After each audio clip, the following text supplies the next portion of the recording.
Good evening, everyone. We are here to discuss about a certain topic today. Um, we're about to discuss about the title Book for Health, Safety, and Social Welfare Benefits. Title 1 Medical and Dental and Occupational Safety. Um, me and Lawrence will be discussing about the topic of the Article 156 First Aid Treatment in the provision of the Labor Code. And it states that it means the adequate, immediate, and necessary medical or dental attendance or remedy given in case of injury or sudden illness suffered by the workers, irrespective of whether or not such illness injury is occupational in nature. Before more extensive medical and or dental treatment, it does not include following treatment for an injury or illness.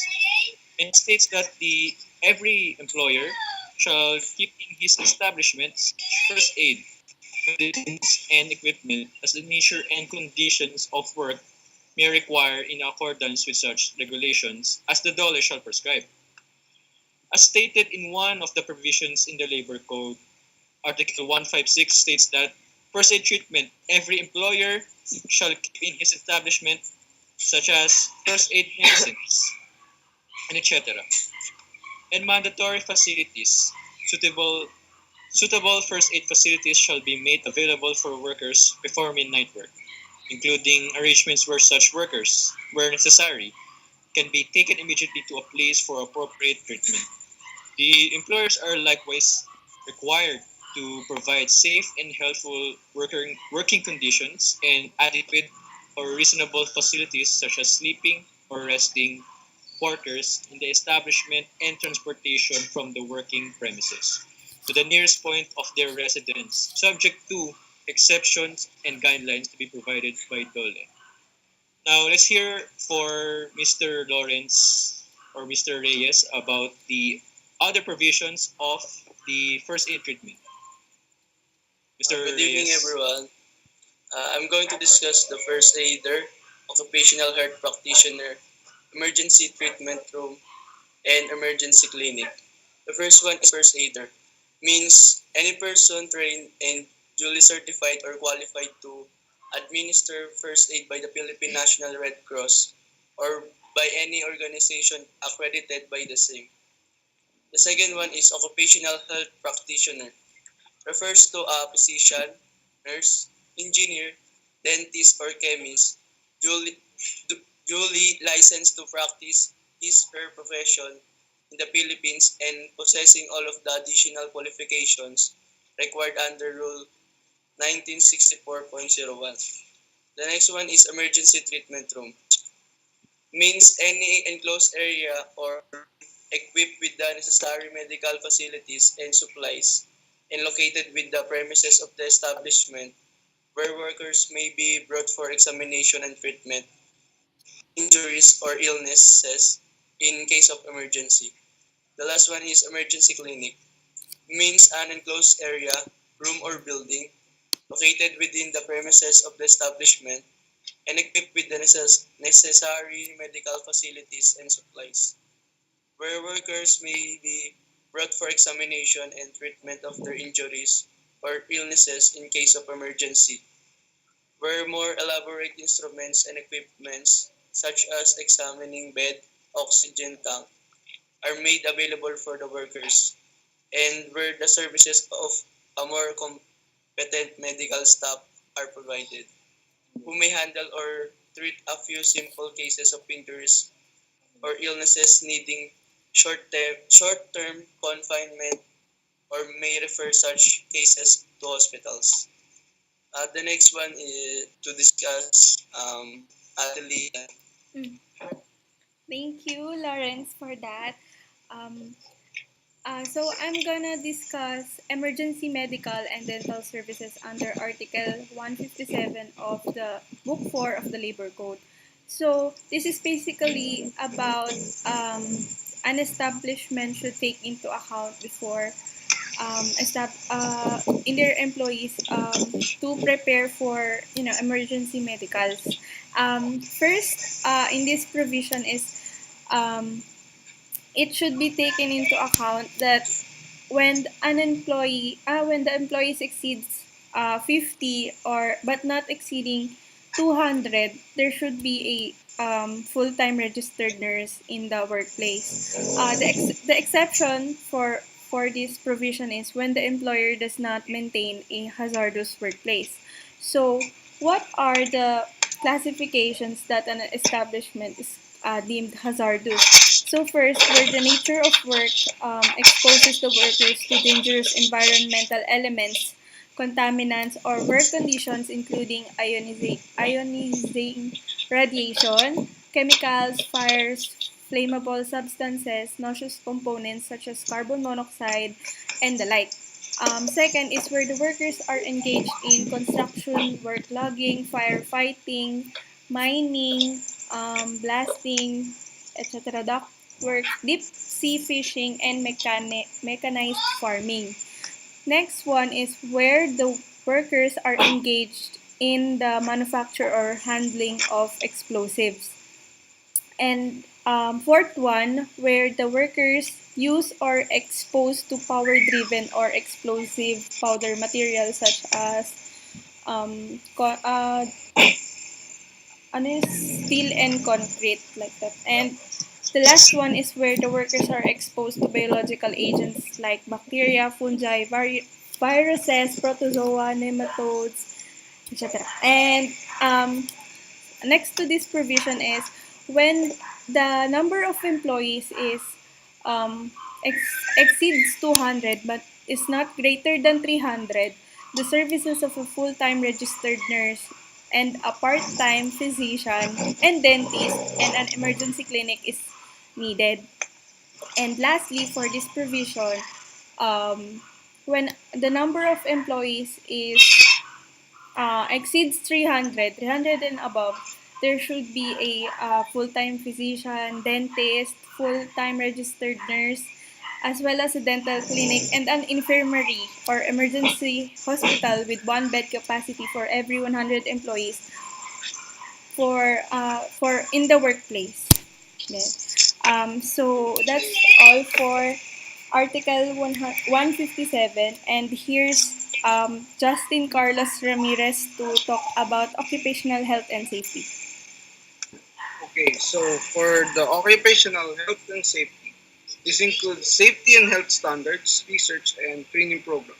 So basically, it includes every physical work, and it it focuses more on people who have jobs that require physical and can have physical constraints. So for the permanent total disability, under such regulations as the Commission may approve, any employee under this title contracts sickness or sustains an injury resulting in permanent partial disability shall for each month not exceeding the period designated herein be paid by the system during such a disability an income benefit for permanent total disability. The benefit shall be paid for not more than the period designated in the following schedules. So this is the complete and permanent number of months loss of the use of one thumb, 10 months, one index finger, 8 months, one middle finger, 6 months, one ring finger, 5 months, one little finger, 3 months, one big toe, 6 months, one toe, 3 months, one arm, 50 months or 3 years and 2 months, one hand, 39 months or 3 years and 3 months, one foot, 31 months, which is equal to 2 years and 7 months, one leg, 46 months, equal to 3 years and 10 months, one ear, 10 months, both ears, 20 months, or 1 year and 8 months. Hearing of 1 year is 10 months. Hearing of both ears is 50 months, or 4 years and 2 months. And sight of one eye, 25 months, or 2 years and 1 month. So they also have daily cash allowance paid for the number of days a member is unable to work due to sickness or injury because it is part it is also part of the sick leave, and if not for the job made by being done by them, is there will be no input. Confined either in hospital or at home for at least 4 days. So this is for those who need treatment at hospitals. At least 3 months of contributions within the 12-month period immediately before the semester of sickness has been paid. So for the sickness benefit, equivalent to 90% of a member's average daily salary credit. Monthly salary credit means the compensation base for contributions and benefits related to the total earnings for the month ranging from 1,000 to 15,000. The amount of benefit is as follows. Sickness can be granted for a maximum of 120 days in one calendar year. Sickness benefit shall not be paid for more than 240 days on account of the same illness. The sickness or injury still persists after 240 days. This claim will be considered a disability.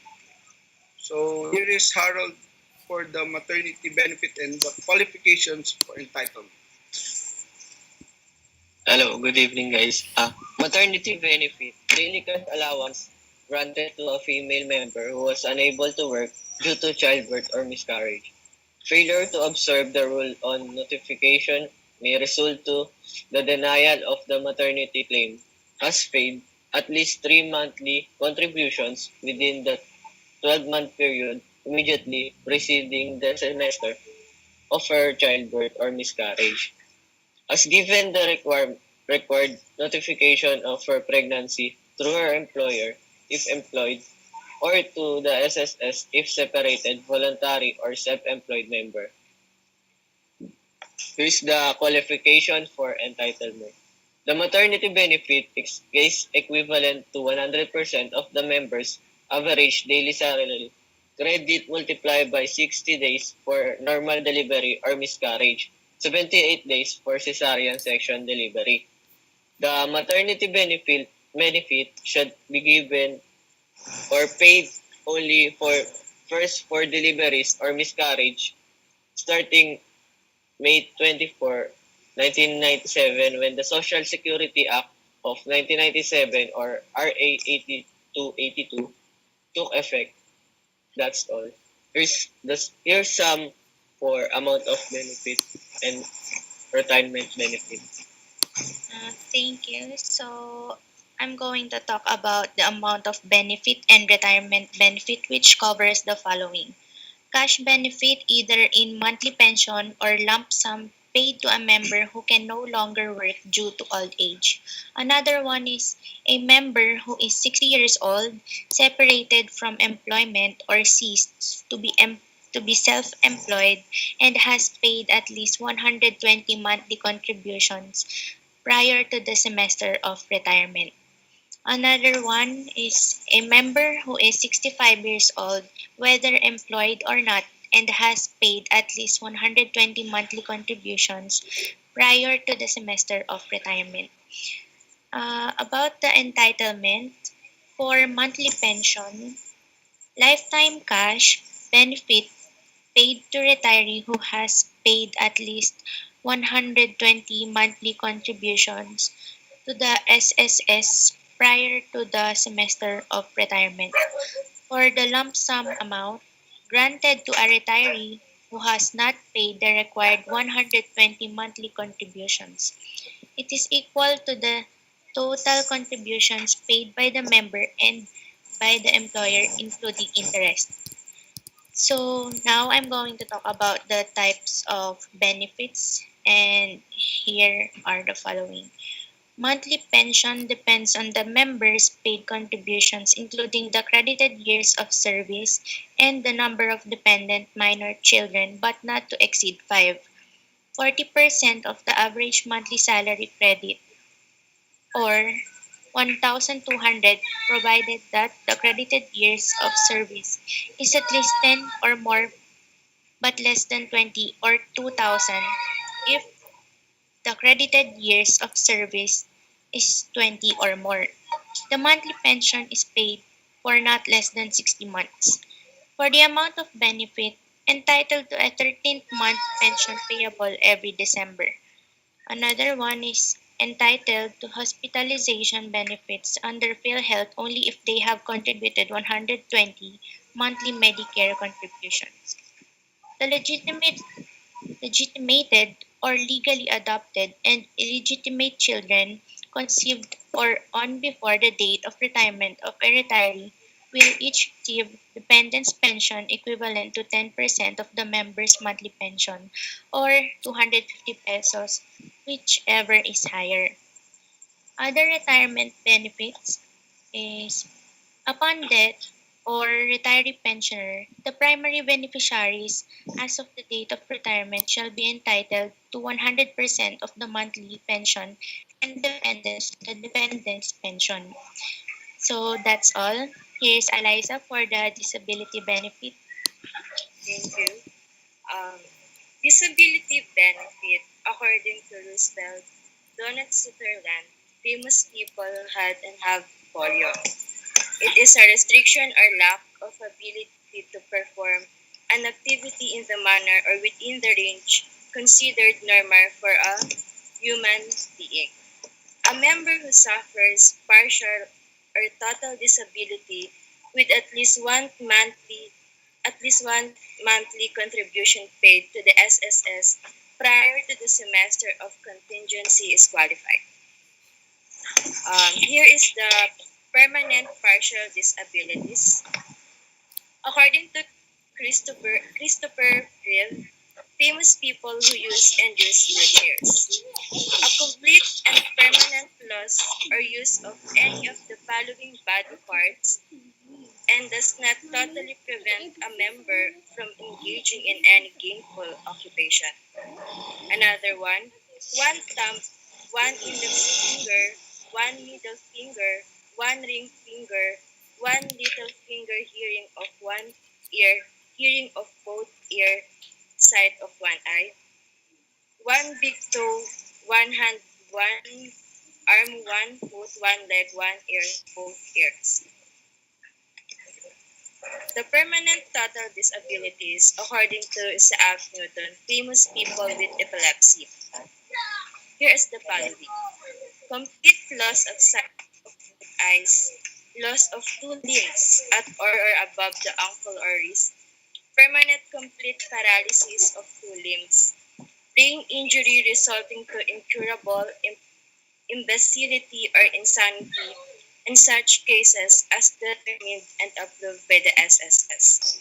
Monthly pension, cash benefit paid to a disabled member who has paid at least 36 monthly contributions to the SSS prior to the semester of disability.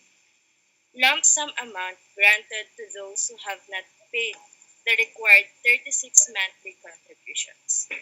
And the types of benefits. Based on the members' number of paid contributions and the years of membership. Lowest monthly pension is 1,000 for members with less than 10 credited years of service, 1,000 with at least 10 credit years of service, and 2,400 with at least 20 credit years of service. And last, the amount of monthly pension.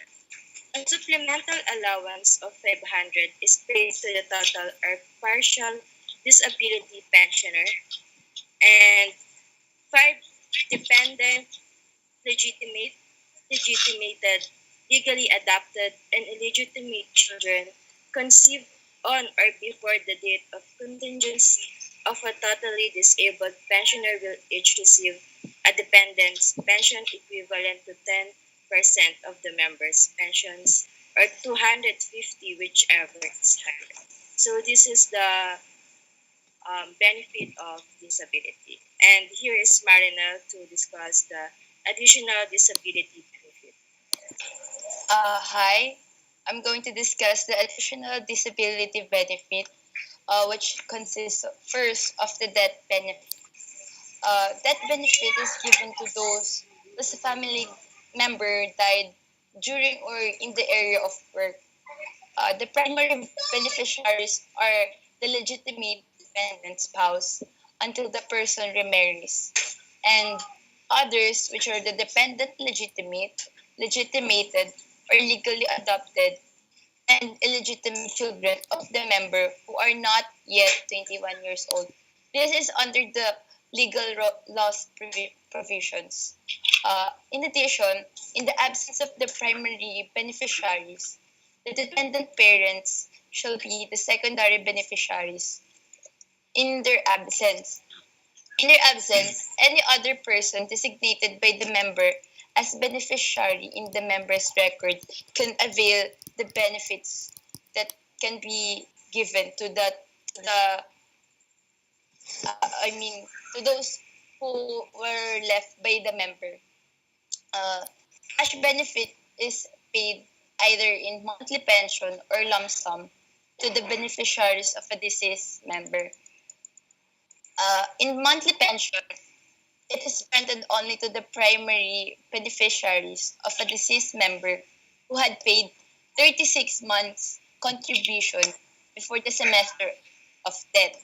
However, in the lump sum, uh, amount granted to the primary beneficiaries of a deceased member who had paid less than 36 months contribution before the semester of death. And lastly, the secondary beneficiaries shall be entitled, the secondary beneficiary shall be entitled to a lump sum benefit. Uh, Also is the type of death benefits, which includes the funeral grant. A funeral grant is entitled to have of 20,000, which is given to those who pay for the burial expenses of the deceased member. And this is an allowance to be given for those members of the deceased to pay for all the funeral expenses of the deceased member. A salary loan is also given. This is the loan intended to meet a member's short-term credit needs. Another one is the emergency loan, which is a loan granted to workers in the private sector who were separated from employment as a result of the current. The next one is the housing loan and business loan. I just want to add that the amount of benefit in the death benefit is the 40% of the average monthly salary credit. It is also 1,000 if the member had less than 10 credited years of service, and 1,200 if it will at least 10 years, or 2,000 if with at least 20 years. The monthly pension is paid for not less than 60 months. So I believe that there are other benefits that can be given the to support the emergency medical and dental services, treatment, and safety and health standards. However, I will end this my discussion with the funeral grant. So, want to add something else, guys? Um, So, Kyle, Um, hi, Kyle. so any one of us want to add some information about the provisions of the labor code? About the topic what Marinel said? And everything uh, within our topic. for me, it's all clear now. I understand all of your um what what And I all of your topics that you have discussed. and I believe that other benefits are also given to SS, like government agencies, which are directly deducted to salaries, like the SSS, the GSIS. If you're going to avail it, you can also have those kind of benefits and treatments that are under our. Okay. Yes. Yeah. So So anyone of us want to add some more? mm, insights. or some insights or about our thoughts on about the generalized about the overall topic of our what we have said earlier. Yes. So, what do you think, guys, about the benefits that we can have?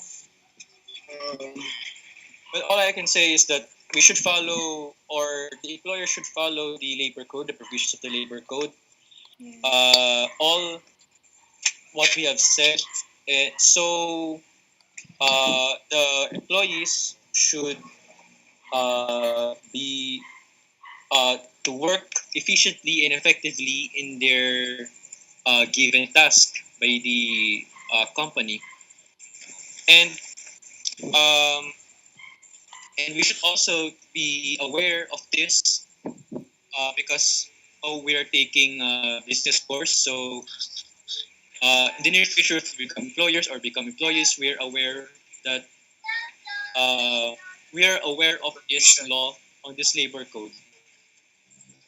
Thank you. Oh, so if you want to add some more Anyone? added information, I would like to add something.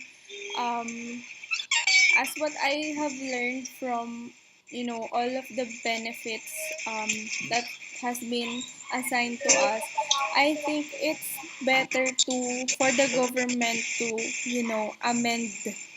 um, the amend this the labor code, because I think the provisions are too old enough, and it is not um, with basis yeah, I agree with you. with with the present situation. Well, when you have heard about the SSS pension, that it's not really being given fully to the employees, Even. it's and Yeah. they it's should. Yeah, also it too low isn't. for it's the benefits given to others are too low, especially for the cost of living, Yes. especially for NCR and Yes. NCR basically because it's there are more there is a high cost of living there because it's a city rather than provincial Right. regions where there are less uh, Less development, so they have less minimum wage to Yes. earn. Yeah. yes, Yes. And not I want to say that I agree with Lian, Miss Lian, about the amending of the labor code. Well, Congress should amend the labor code because, and I myself wanted to amend the labor code because of the Herrera law, and this law gives leeway for the contractualization and what you have said earlier that the benefits, these benefits, what we have said earlier, contractual workers doesn't receive these benefits. Well, some Yes. other some contractual workers receive, but because of their employers, they are violating the labor code. But the contractual workers are privileged to receive these benefits, these certain benefits, so they can work efficiently in their job. And it will it is the humane thing it is the humane thing to do for these workers that we Yeah. should that the Congress should amend the labor code or the Herrera law, and it must be abolished. But the government must think first in abolishing the contractualization because it is, has a Yes. big effect in our Yeah. economy, and a lot of jobs will be decreased. Millions of jobs will be decreased because private companies finds employees that are more educated and uh, has the accredited requirements to have the job. Anyone Yes. else want to say? Well, very well said. I agree to all you said. I cannot You? say anything anymore because Explain it. your thought is very, Yeah, very, Yes, very right. much. very well said. and one more thing if this will be amended should be known to everyone because especially now not really everyone knows labor code, especially if you don't come from a business course. So this must be read very well before you enter the company so that you can also be aware. So we're lucky that we have advantage because we know the labor code already. Yeah. Yes. Thank you, Ma'am Corpus. Thank you, ma'am. But I just want to add. Yes, okay, Okay. and additional benefits of these services mean such a huge support and assistance to people in every terms they have in their lives. And we know that health is one of the most important things an individual should consider to genuinely live every moment of her life. So we need all the benefits and we deserve the benefits as a employee when we in the future when we apply in the company. Especially the reason we work is for us to live basically. So this benefit should be very advantageous for us workers. We have the right to receive those all benefits. Yes, but we must not you know try to gain those benefits such as those disabled or dead ones. So we just need to be careful with our Yeah. with the things Health. that we're doing. Yes, to avoid asking or receiving those kinds of benefits. It is Yeah, only I for agree. like disability, disability benefits. Is privilege for the PWD persons, We and wish we some other benefits that they are deserve to receive. Mhm. yes. So anything else? Anything else, guys? To sum up, guys, would you like to add what have you learned from this meeting as we end this? So, any one of you want to say about what Lian said? Wait, for me, employer's priority, except for the business and the products of business, is the employee's welfare. They must be at safe workplace, equipped with measures that will take care of the physical and health conditions of the workers. It must be of our importance to think of the employee safety in order to handle the production of business goods. Thus, the profit shall not be wasted. If the workers are protected, the business will be much more be secured and hence make good money in the market. Thank you. I agree with that. I Said. I believe that is a good or the best end for this session. Okay. Yeah. So That wraps everything. so thank you guys So- for today meeting. Thank you for your Thank you. Thank you And for thank you your time. for sharing your thoughts. Guys, peace out. sharing your ideas So and Let's call it a day. thank you because good night.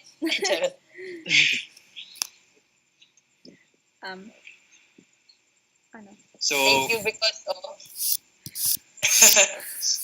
Shout out to everyone. we're gonna end the meeting. Okay, bye. Okay.